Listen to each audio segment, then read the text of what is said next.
Hefe here, boys. Here we are. Let's see, Sunday morning, June 2nd.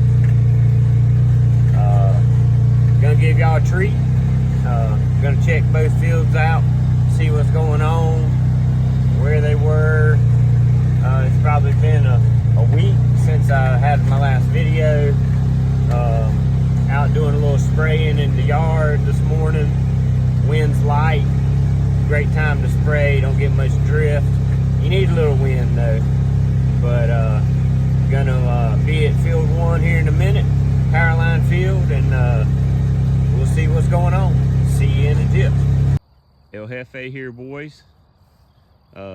Just got up to field 1, getting ready to go underneath my gate. No, the fence is not powered anymore.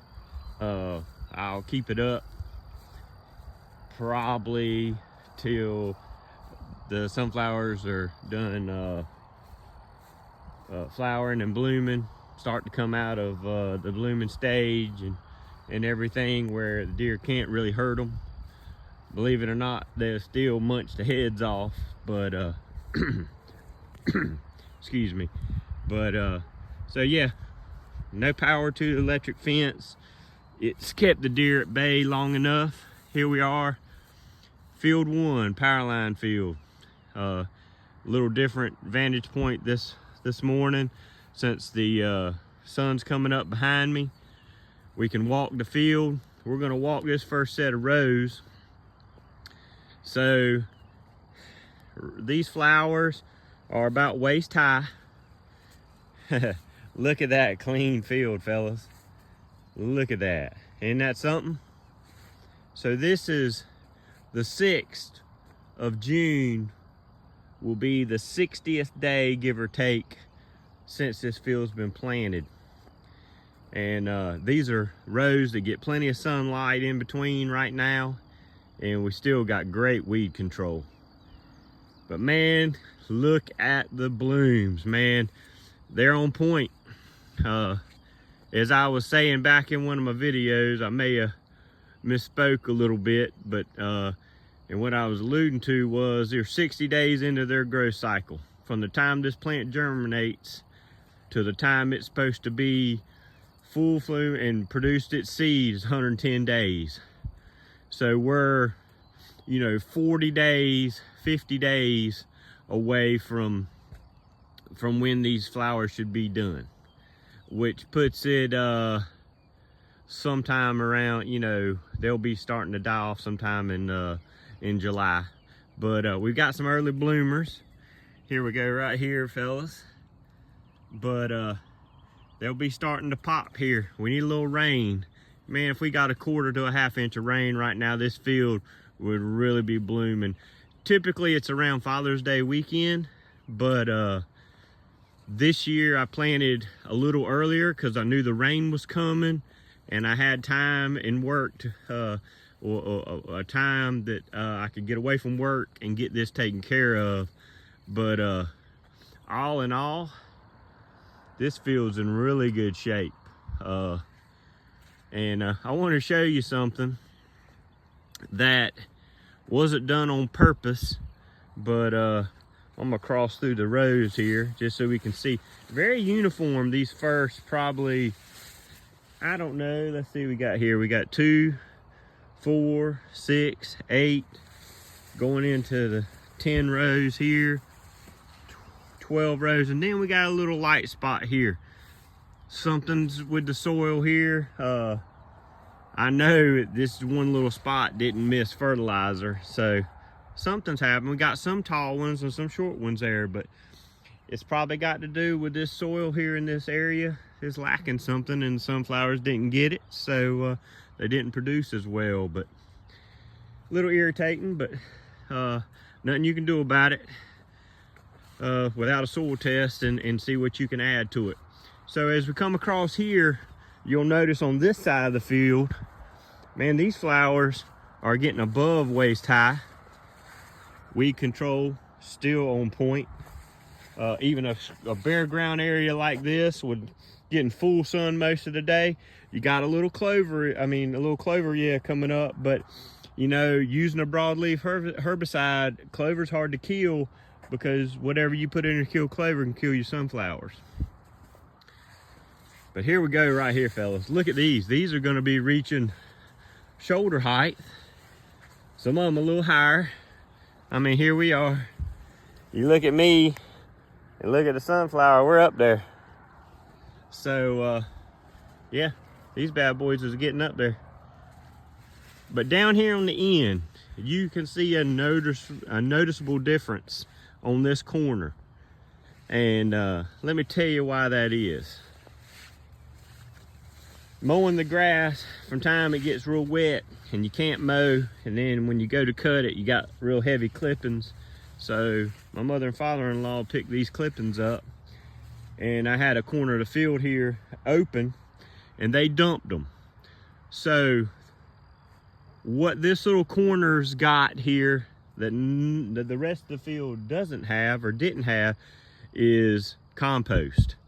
So it's crazy, fellas, but what happened here is basically the decomposition of grass clippings from last summer through the winter, rototilled in and then planted over. You can see that the sunflowers like what that compost did to this soil. It's crazy. I mean, these bad boys are above my head, or darn near. When we walk through here, my phone is eye height. This is crazy, isn't it? Just crazy.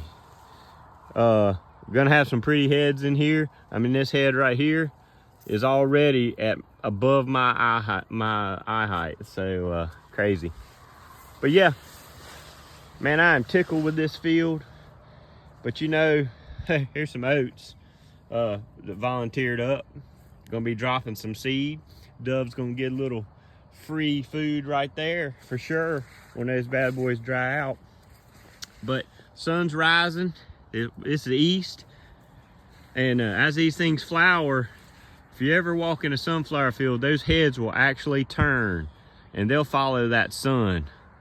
You know, they may not turn all the way around, but they do rotate to get that head in the sunlight. And then here's a little multiple head. Look at there, 3 little flowers. You have one main flower here on top, and then you're gonna have some smaller heads down below. Field 1 couldn't ask for much more than what we got here. Definitely, excuse me, I had to cross under the fence. Definitely a good stand of sunflowers. Be a lot of seed in this field. Hopefully we won't have any high wind or rain before opening day of dove season, and we'll be able to leave these flowers up and standing. I've got such good weed control in years past. I've had to round up a ton. I've had to bush hog, and then sometimes run a disc through the field just to create some bare ground for the birds to land. But man, I'm telling you, this year I'm a bush hog some, absolutely. But I might bush hog 4 swaths in the whole field. And because these birds, they will perch right on top of those heads, and they'll get all the seed they need without ever having hit in the ground. But they'll light down, they still will. Seeds will start falling out and that kind of stuff. But the thing is I'm gonna be able to leave this more natural because of the weed control. I don't know what happened here, but I got an idea that a deer jumped out of this field and twisted that fence up. Sure did. Got hung in it a little bit, but that's all right. They can't really hurt me anymore right now. These flowers have gotten past that real immature stage where if they top them, they kill them. So we're getting ready to transfer over from field 1 to field 2.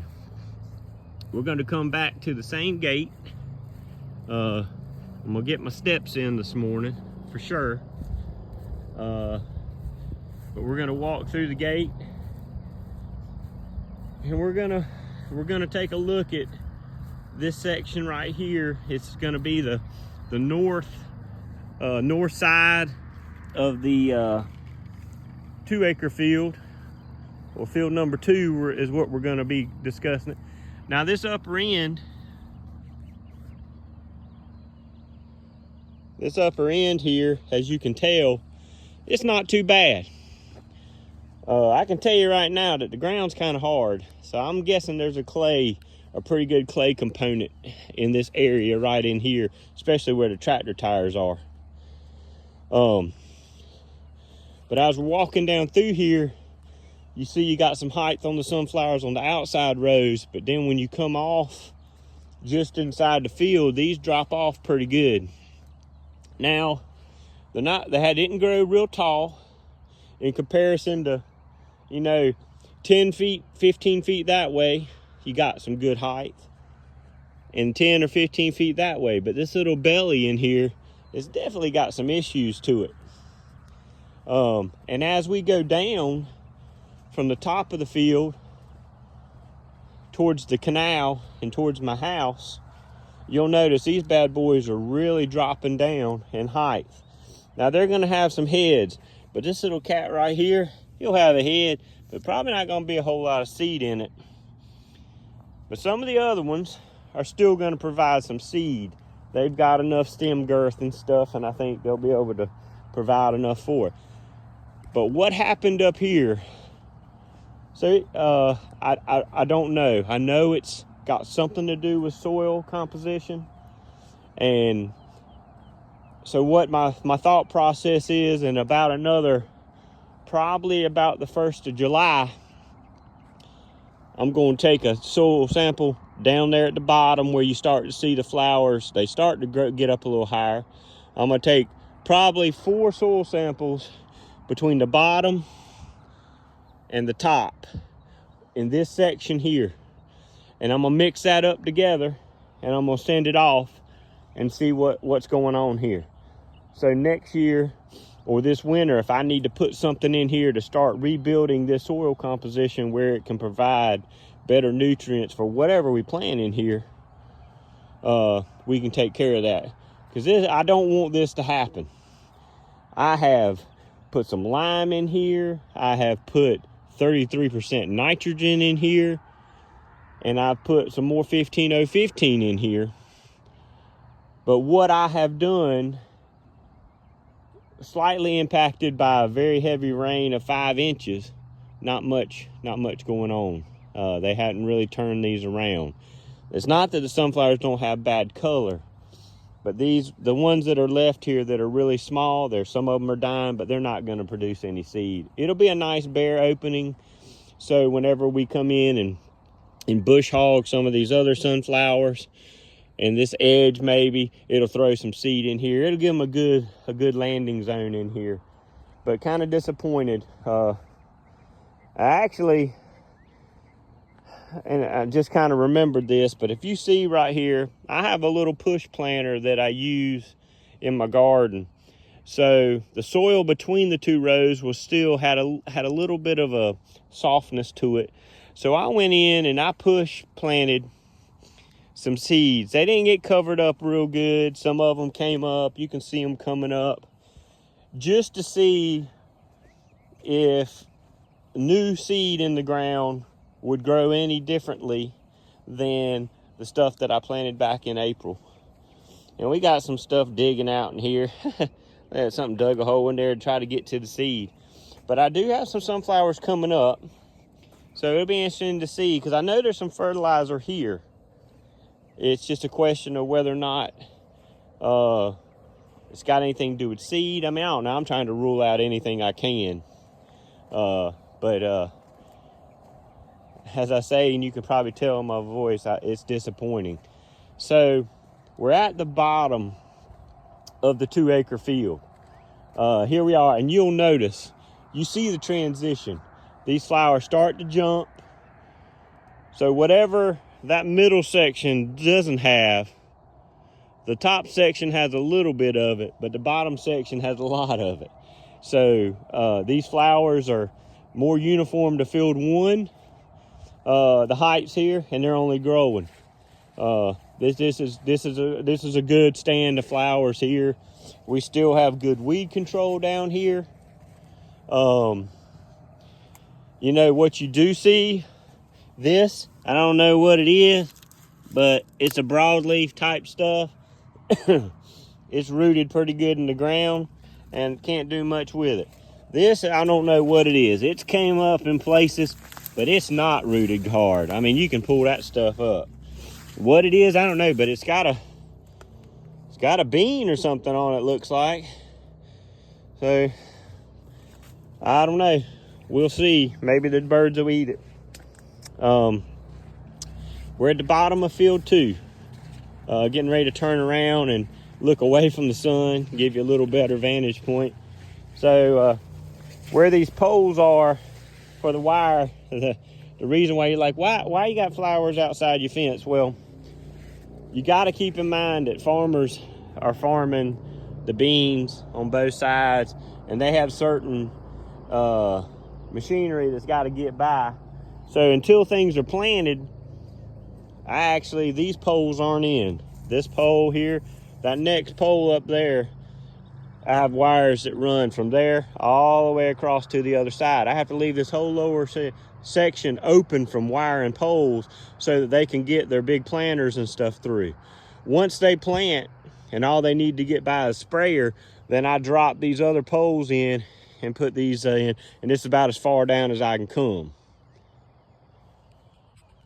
And I'm going to step out of the fence just because it's going to give me a little better vantage point.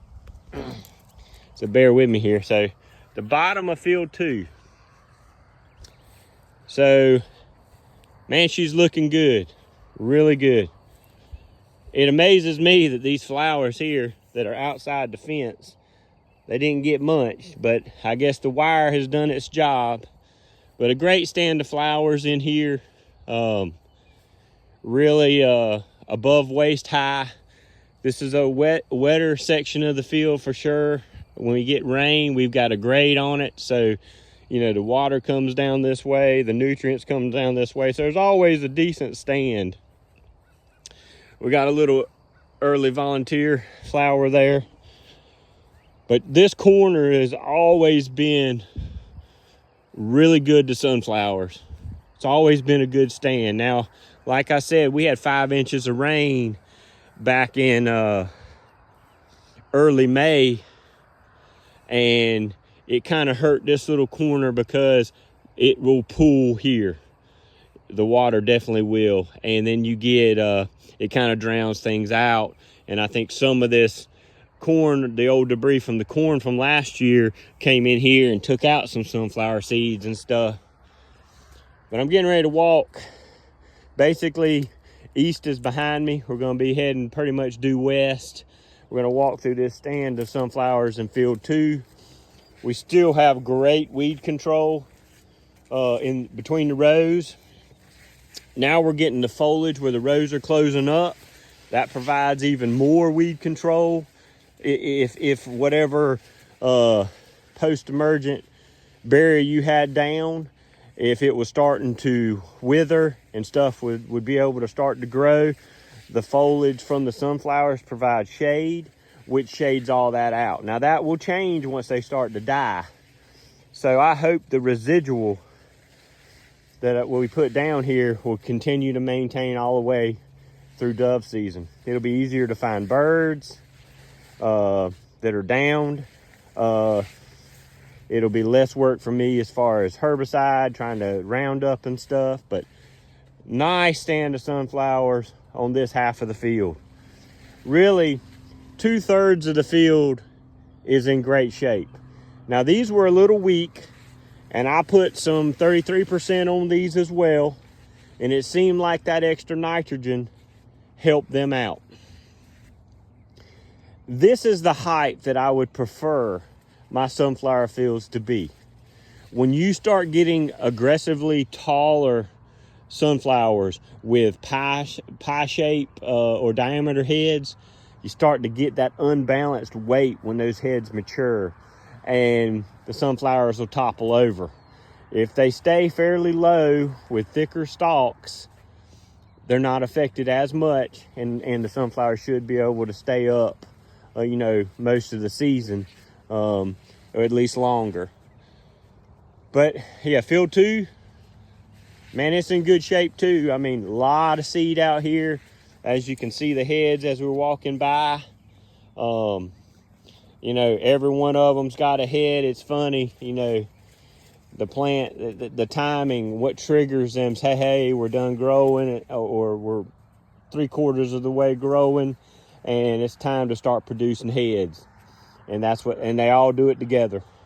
So you see this right here too, another little weak spot in the field. And I mean, it's not a big area. I mean, because you got decent sunflowers right here, and you got decent sunflowers over here. But this is like right here. Why is that? Couldn't tell you.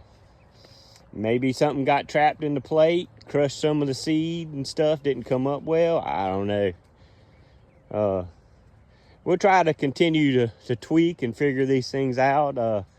Like I said, something that I've kind of put to the back burner every year is soil testing, and that's something that I'm going to put in place this coming year and into the spring, so that we can see what a good soil sample will tell us, and then we'll kind of see what results come from doing what it tells you to do. You know, my first thought process is, a lot of people tell me, well, we always get soil tests for our gardens and stuff, and they have pretty gardens. So hey, I'm hoping that'll do the same thing for my sunflower fields. But I'm glad we had a pretty morning. Been a really tough week, work-wise, real busy, working. I worked late on Friday. I worked 3/4 of a day yesterday. You know, you got to make the money so we can do our hobbies. And it'd be nice if it generated capital and paid for itself. And that may be something to research in the future. But you can't beat this. What a pretty stand of sunflowers. I mean, the anticipation of what this field's gonna look like with a little rain and in a week or two, man, I'm just excited. You'd be amazed at the pictures I've had over the years, just walking in these fields with my kids on my shoulders. You know, they've had sunflower fields in their life ever since they were born. My kids are getting ready to be 20 and 22. So when I told you that I've been planting these fields for over 25 years, I ain't lying. Had some really good years and some really bad years. But just a little forecast or a little history on this field from last year. These 2 fields alone, we harvested over 350 doves in these 2 fields in the first segment of the mourning dove season here in North Carolina. That's a lot of birds. And fellas, that's what I'm telling you. You plant the field, you have I had decent weed control last year. This is hands down better than it was last year. It's hands down the best weed control I've had in a sunflower field since I've been planting fields. So I'm excited, and I just wanted to share that with you. And now, since it is Sunday morning, man,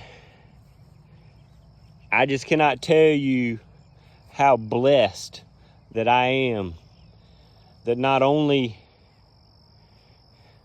I've got a father that looks after me, that I can talk to, that's provided me with a wonderful wife and a wonderful family and friends, and he's provided me with the land and continuing knowledge to do these things that I love so much. And there's so much as a stress reliever, because If you think that a seed just drops on the ground and grows and it's by accident, you are very deceived, or naive, however you want to put it. The fact that you can put a seed in this ground and it grows and it produces something as pretty as a sunflower, that not only birds benefit from it, insects benefit from it, and the stages that it goes through, it's no accident. No matter what you believe or what you're searching for, this is God's creation, and I just appreciate Him allowing me to be a good steward of it. So I hope you've enjoyed the video this morning. A beautiful morning. Hey, you don't get many upper 50s or low 60-degree mornings here in North Carolina in June, but a beautiful morning. If you're starting to follow my channel, I appreciate it. Like and subscribe. You know, we kind of got into this kind of midstream this year. Something I hear people calling and asking, and hey, when you do this, when you do that. I said, well, let me put it out there. There's a lot of people that probably would like to at least see how I do it. I mean, heck, if you got questions or got some ideas yourself that you've used, man, send them to me. And we'll look into it, or heck, I might even try it. I mean, you're always learning. You're always, you never stop learning. And, yeah, like and subscribe, tell your friends. This is just sunflowers. I have a food plot in the back that I have chufas in. We're gonna go over the herbicides I use, what I've started with, where I'm at now, the processes that the herbicides require. As far as the rates and stuff like that, they're on the labels. I'm not going over all that. Your soil type dictates what rates of herbicides you use and the amounts.